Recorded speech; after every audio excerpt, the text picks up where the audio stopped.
Trade பண்ண time இல்லன்னு feel பண்றீங்களா? சிம்பிள். காப்பி ட்ரேடிங்க யூஸ் பண்ணுங்க. உங்க டைம் அண்ட் எஃபோர்ட் இல்லாம ஈஸியா பணம் சம்பாதிங்க. This summer, meet the magical mermaid at VGP Marine Kingdom from April 12th till May 31st, 2024. Moon pictures தயாரிப்பில் அமீர் நடிப்பில் ஆதம்பாவா இயக்கத்தில் உயிர் தமிழுக்கு வெற்றி நடை போடுகிறது. இந்த ப்ரொஃபஷனை இவ்வளோ நீங்க லவ் பண்றதுக்கு என்ன காரணமா இருக்கு? அந்த ப்ரொஃபஷன் உங்களுக்கு என்ன தந்துச்சு? நம்மளுடைய வேலையை நம்ம நேசிச்சோம்னா அது எல்லாமே நமக்கு கொடுக்கும். முக்கியமா இந்த ப்ரொஃபஷன் வந்து ஒரு சீன்ல வந்து உங்க காலை பிடிச்சி கூட கேட்குற கிருஷ்ணவேணின்ற மாதிரிலாம் வரும். அந்த மாதிரி டைம்ல அப்பெல்லாம் நான் சொல்லிடுவேன், ஐயோ மேம் அப்படின்னு. ஃபர்ஸ்ட் டே நான் போன உடனே பார்த்தாக்கா அங்கே இருந்த டைரக்டர் என்னை பார்த்துட்டு, இந்த கேரக்டருக்கு வந்து நீங்கள் சூட் ஆக மாட்டீங்க, இந்த மாதிரி சீரியலில் ஃபர்ஸ்ட் டே அன்றைக்கே ரிஜெக்ஷன், அது என்னால் தாங்க முடியல எனக்கு. இல்லை இருங்க, வெயிட் பண்ணுங்க, அவசரப்படாதீங்க, அவர் எவ்வளோ கூல் பண்ணுறாரு. இல்லை சார் நான் வீட்டுக்கு கிளம்பியே ஆகணும், ஏன்னா எனக்கு அங்கே இருக்கக்கூடாது அப்படிங்கிற மாதிரி எனக்கு தோணிடுச்சு. ஒரு இடத்துல நீங்க ரிஜெக்ட் ஆகுறீங்கன்னா நன்றி சொல்லுங்க, ஏதோ ஒரு விஷயம் இருக்கு, இதை விட ஒரு பெரிய லெவல் போறதுக்காக காத்துட்டு இருக்குன்னு அர்த்தம், இது உங்களுக்கானது இல்லைன்னு அர்த்தம். அவர் கேட்டாரு இல்லையா, நீ என்ன சன் டிவிலயா படிச்சுட்டு வந்த அப்படின்னு என்ன கேட்டாரு இல்ல, அந்த சன் டிவில போய் நான் உட்காந்து படிக்கணும். அன்னையில இருந்து என் கோல் அதுவா தான் இருந்தது. ஓகே, 6 monthsல நான் போயிட்டு சன் டிவில உட்காந்து படிச்சேன். உங்களுக்கு கல்யாணம் ஆயிடுச்சா? நான் ஆயிடுச்சு சார் அப்படின்ற. அப்படியா? ஹஸ்பண்ட் நல்லா சம்பாதிக்கிறாங்களா? நல்ல வசதியா இருக்கீங்களா? ஆமா சார், நல்லா சம்பாதிக்கிறாங்க, நான் நல்ல வசதியா தான் இருக்கேன் அப்படின்னு சொல்றேன். அதுக்கு அந்த ஓனர் சொல்றாரு, அப்புறம் நீங்க வந்து ஏன் நியூஸ் பண்ணணும், என்ன அவசியம் இருக்கு, வீட்டு பார்த்துன்னு இருங்க அப்படின்னு கேக்குறாரு. எனக்கு அந்த இடத்துலயே ஒரு மாதிரி ஷாக் ஆயிடுச்சு.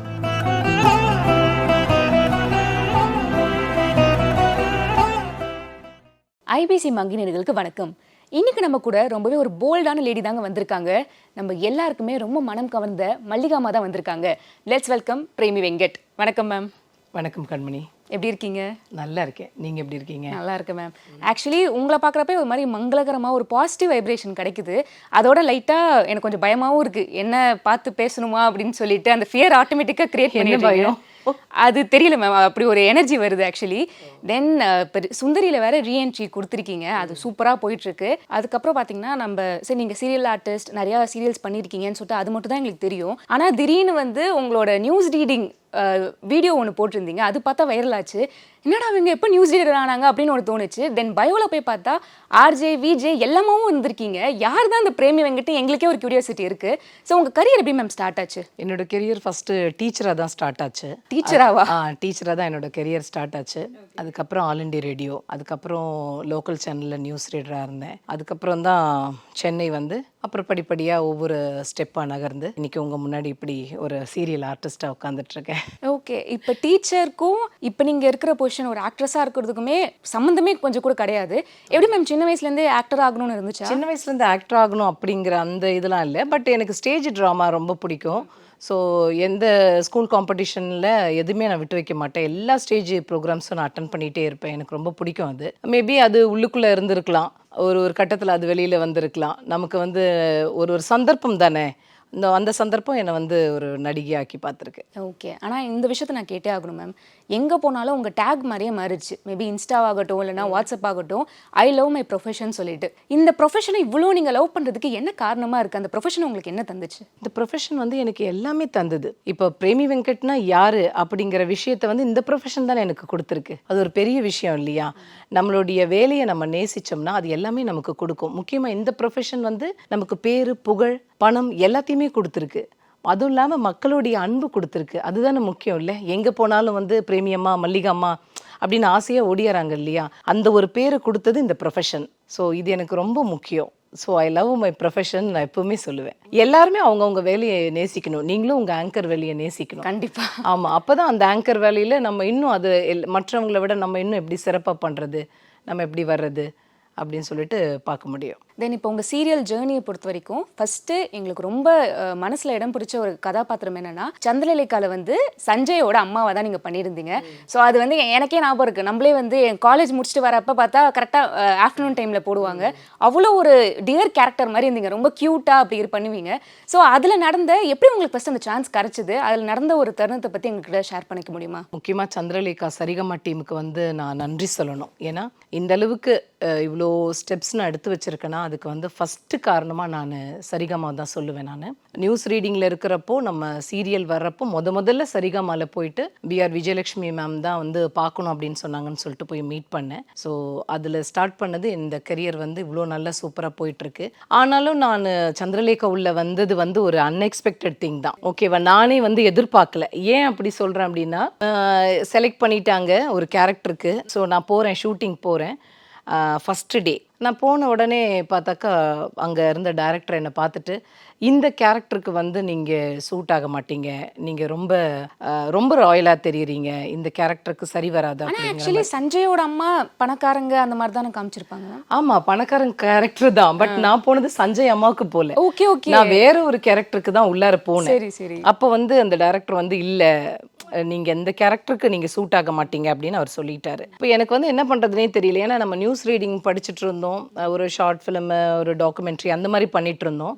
இப்போ தான் சீரியலில் ஃபஸ்ட்டு டே அடி எடுத்து வைக்கிறேன். ஃபஸ்ட்டு டேவே நம்ம கேமரா முன்னாடி நிற்கக்குள்ளேயே ஒரு டைரக்டர் வந்து இல்லை, நீங்கள் வந்து இந்த கேரக்டருக்கு சரி வர மாட்டீங்க, வேண்டாம் அப்படின்னு ரிஜெக்ட் பண்ணும்போது அதனோட பெயின் எப்படி இருக்குன்னு கொஞ்சம் நினச்சி பாருங்கள். எனக்கு சொல்ல முடியல, அந்த மாதிரி இருந்தது. எனக்கு ஒன்றுமே புரியல. திரும்ப அப்படியே வந்துட்டேன், அந்த ரூமில் வந்துட்டு பாத்ரூம் போயிட்டு அங்கே போயிட்டு ஃபோன் பண்ணுறேன். அப்போ வந்து சரிகமாவோட ஹெட் வந்து இவர் பிரின்ஸாக இருந்தாங்க, அவங்க தான் க்ரியேட்டிவ் ஹெட். அவங்களுக்கு நான் கால் பண்ணுறேன், சார் இந்த மாதிரி எனக்கு ரிஜெக்ட்னு சொல்லிட்டாங்க, இந்த மாதிரி எனக்கு ஒரு மாதிரி இருக்குது, படபடப்பாக இருக்குது, டென்ஷன் ஆகுது. ஏன்னா இந்த மாதிரி சீரியலில் ஃபஸ்ட் டே அன்றைக்கே ரிஜெக்ஷன், அது என்னால் தாங்க முடியல. எனக்கு இல்லை இருங்க, வெயிட் பண்ணுங்க, அவசரப்படாதீங்க. அவர் எவ்வளோ கூல் பண்ணுறாரு.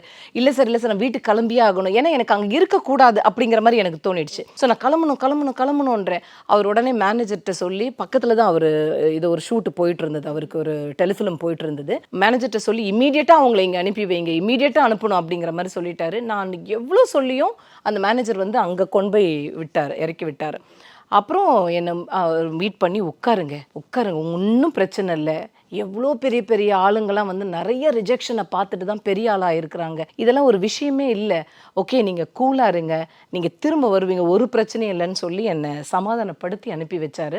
எகெயின் மறுபடியும் சந்திரலேகாவிலேருந்து இந்த சஞ்சய் அம்மா கேரக்டருக்கு மறுபடியும் என்னை கூப்பிட்டுருந்தாங்க. நான் போயிருந்தேன். ஓகே, போய் இருந்துட்டு கிட்டத்தட்ட வந்து சந்திரலேகா 2000 எபிசோடு வரைக்கும் போச்சு. மோஸ்ட் ஆஃப் த எபிசோட்ஸ் நான் வந்தேன். அது எனக்கு ரொம்ப சந்தோஷம். நான் யோசிக்கிறேன், அப்போ எனக்கு ரொம்ப கஷ்டமாக இருந்தது இல்லையா.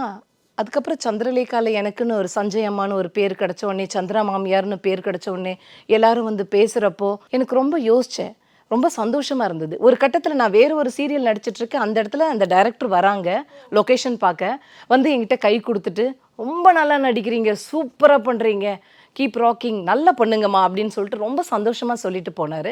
எனக்கு அப்போ தான் அத்தனை வருஷமாக ஏதோ ஒரு சின்ன பாரம் என் மனசுக்குள்ளே இருந்தது, இல்லை ரிஜெக்ட் ஆகிட்டோமே அப்படின்னு, அந்த பாரம் போயிடுச்சு.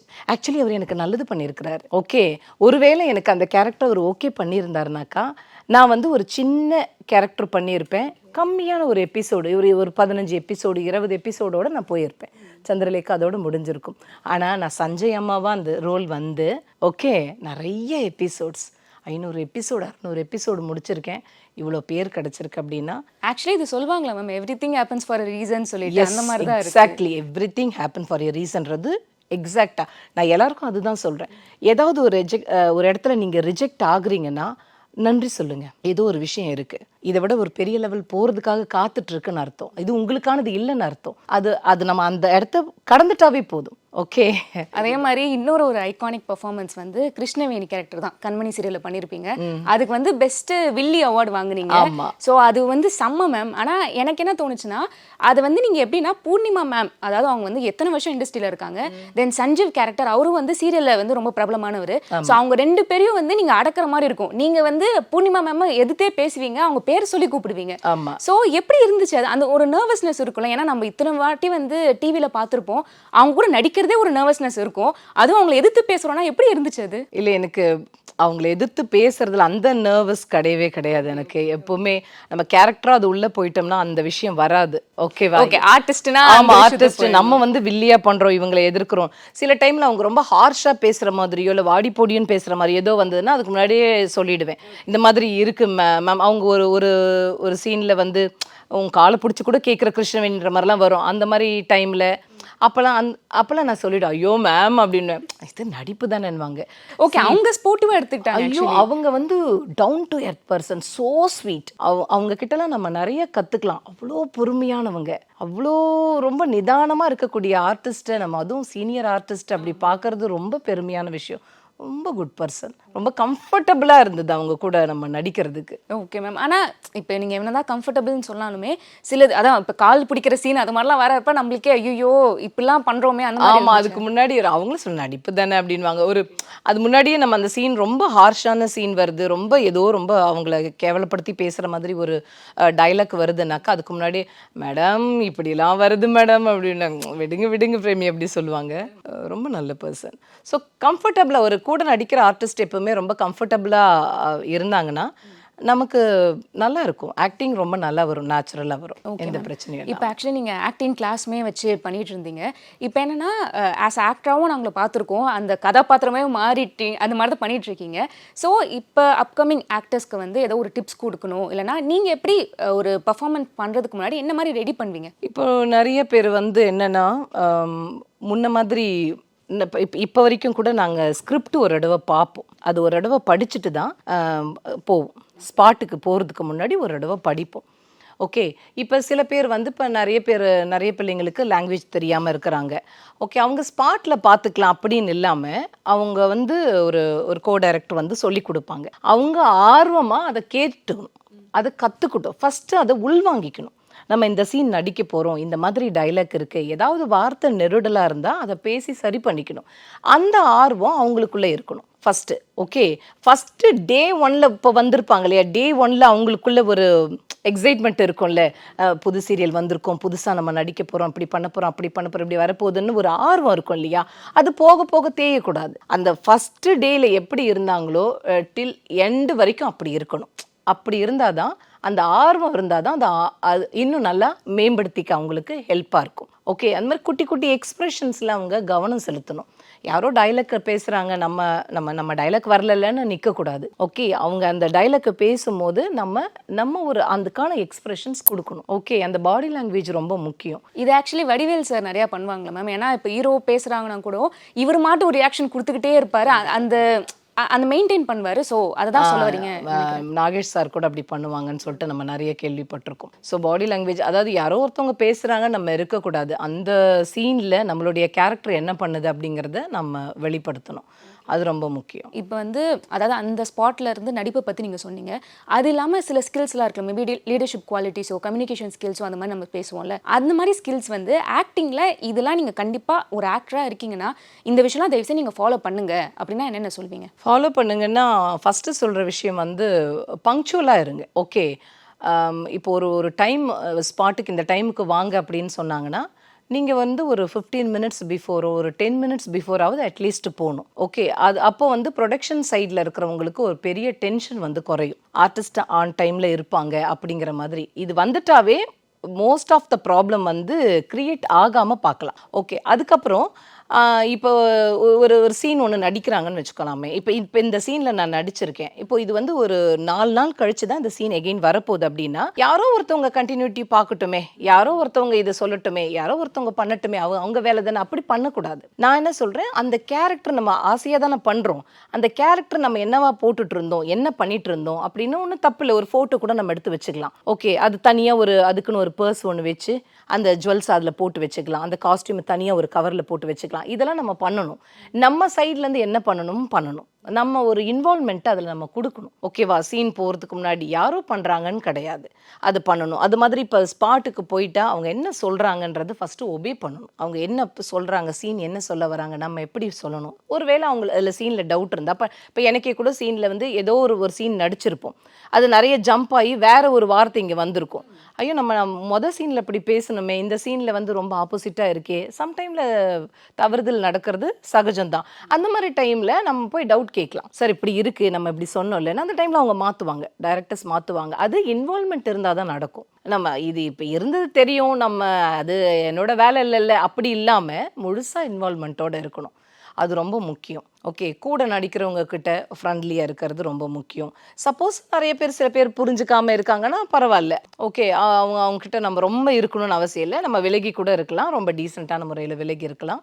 நம்ம வந்த வேலையை நம்ம ப்ராப்பராக பண்ணணுங்கிற அந்த மைண்ட் செட்டோட போகணும். இப்போ நிறைய பேருக்கு வந்து அவங்களோட கோல் பற்றி தெரியாமல் இருக்கும் மேம். ஆக்சுவலி இப்போ எனக்குமே நான் படிக்கிறப்ப நான் என்னவா ஆக போகிறேன், எனக்கு எதில் இன்ட்ரெஸ்ட் இருக்குன்னு எனக்கு தெரியாமல் இருந்துச்சு. பட் ஒரு பாயிண்ட்ல ஓகேடா இதுதான் நம்ம கரியர், இதுக்கு தான் போகணும்னு சொல்லிட்டு அந்த சூசிங் பாயிண்ட்னு ஒன்று இருக்குல்ல, அது வந்து எல்லாத்தையுமே திருப்பி போடுற மாதிரி இருக்கும் நம்ம வாழ்க்கையில். அந்த மாதிரி இதுதான் உங்களோட பேஷன் அப்படின்னு சொல்லிட்டு நீங்கள் கண்டுபிடிச்ச தருணம் பற்றி சொல்லுங்கள். நான் எங்கேயுமே பதிவு பண்ணல. நான் வந்து சென்னைக்கு வந்திருந்தேன்.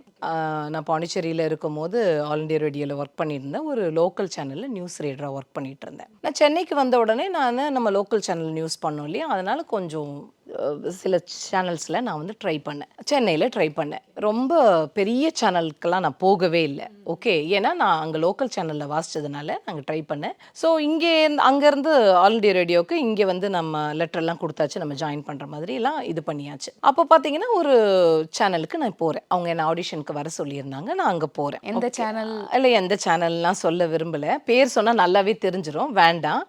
ஓகே, ஒரு மீடியமாக இருக்கக்கூடிய ஒரு சேனல், நல்லா பேர் சொன்ன எல்லாருக்கும் தெரியக்கூடிய ஒரு சேனல். அவங்கக்கிட்ட நான் இன்டர்வியூக்கு போகிறேன். அந்த ஓனர், அந்த சேனலோட ஓனர் என்னை 2 கேள்வி கேட்குறாரு. ஃபஸ்ட்டு கேட்குறாரு, உங்களுக்கு கல்யாணம் ஆயிடுச்சா? என்னை பார்த்து கேட்குறாரு. நான் ஆயிடுச்சு சார் அப்படின்றேன். அப்படியா? ஹஸ்பண்ட் நல்லா சம்பாதிக்கிறாங்களா?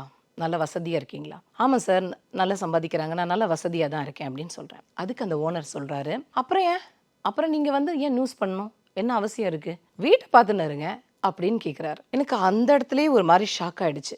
ஓகே, இது எப்போ மேம்? இது வந்து ஒரு 10 years பேக். அதான் நான் சென்னைக்கு வந்த புதுசில் நான் சொல்கிறேன். எனக்கு ஒன்றுமே புரியல, என்ன இது இவ்வளோ ஒரு என்டர்டெயின்மெண்ட் சேனல் வச்சு நடத்துகிற ஒருத்தர் இந்த மாதிரி ஒரு குறுகிய மனப்பான்மையோடு இப்படி ஒரு கேள்வியை கேட்டாரேன். உடனே நான் சொல்கிறேன், ஒவ்வொரு லேடிஸ்க்கும் ஒவ்வொரு கோல் இருக்கும்ல.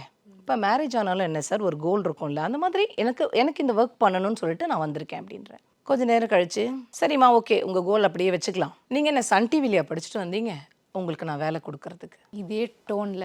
எஸ், இது எனக்கு செகண்ட் அடி. எனக்கு நம்ம சென்னைக்கு அப்போ புதுசாக வந்திருக்கிறோம். இப்படி கேட்குறாரு, எனக்கு ஒன்றுமே புரியல. அப்போது சன் டிவிலையா படிச்சுட்டு வந்திருக்கீங்க, உங்களுக்கு வேலை கொடுக்கறது, நீங்கள் லோக்கல் சேனல் தானே படிச்சுட்டு வந்திருக்கீங்கன்னு கேட்ட விஷயம் எனக்கு போய் மனசில் ஆழமாக பதிஞ்சிருச்சு. எனக்கு கண்ணில் அப்படியே தண்ணி முட்டின்னு வந்துருச்சு.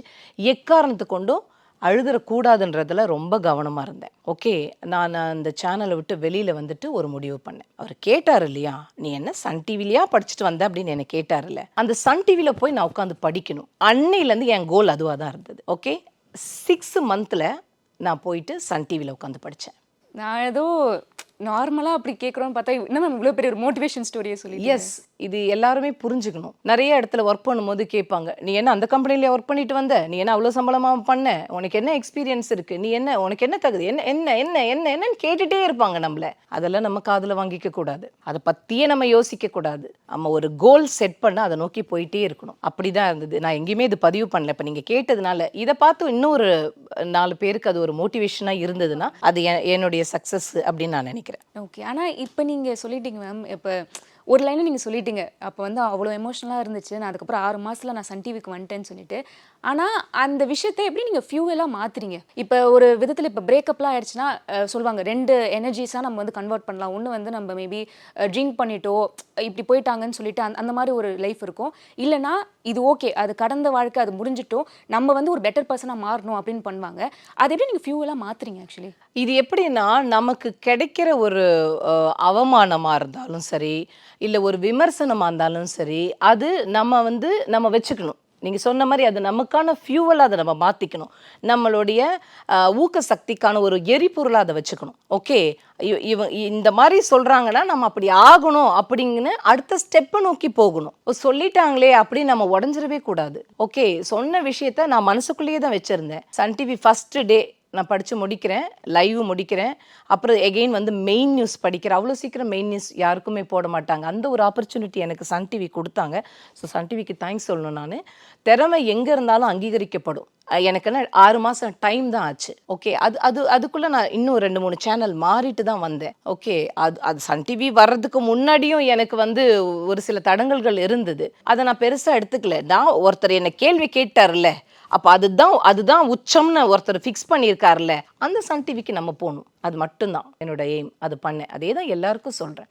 எந்த அவமானங்களா இருந்தாலும் நன்றி சொல்லுங்க. ஃபீல் பண்ணாதீங்க. தோல்விகளோ இல்லை மன கஷ்டங்களோ மனக்கசப்புகளோ எதை பற்றியுமே ஃபீல் பண்ணாதீங்க. அடுத்த ஸ்டெப்பை நோக்கி நகர்ந்து போய்கிட்டே இருங்க. ஓகே, ஒரு சொல்லுவாங்க இல்லையா, ஒரு ஸ்டெப் ஒரு கல் மாதிரி அதை போட்டு அதில் ஏறி போயிட்டே இருங்க. ட்ரேட் பண்ண டைம் இல்லைன்னு ஃபீல் பண்றீங்களா? சிம்பிள். காப்பி ட்ரேடிங்கை யூஸ் பண்ணுங்க. உங்க டைம் அண்ட் எஃபோர்ட் இல்லாம ஈஸியா பணம் சம்பாதிங்க. This summer, meet the magical mermaid at VGP Marine Kingdom from April 12th till May 31st, 2024. Moon pictures தயாரிப்பில் அமீர் நடிப்பில் ஆதம்பாவா இயக்கத்தில் உயிர் தமிழுக்கு வெற்றி நடை போடுகிறது.